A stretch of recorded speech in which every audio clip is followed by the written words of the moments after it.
فترة المتابعة أو المتابعة كانت مع كوتش أحمد، يعني فترة ممتعة جدا. الواحد ما حس فيها بأي تعب أو إرهاق، بل على العكس كنت حاسس حالي في رحلة. بصراحة كانت 3 أشهر سهلة جدا وكانت ممتعة جدا، والتكيف فيها كان سهل مع البرنامج الممتع تاع أستاذ أحمد.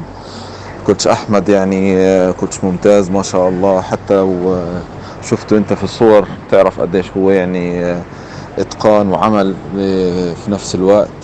آه، يعني احب اقول الاشتراك معاه كان كتير ممتع وكتير جيد، والنتائج كانت فعلا مبهرة. انا نزلت حوالي 9 كيلو في وقت 3 اشهر، وما نزلت في العضل قد ما انا نزلت في الدهون، وارتفع نسبة العضلات عندي.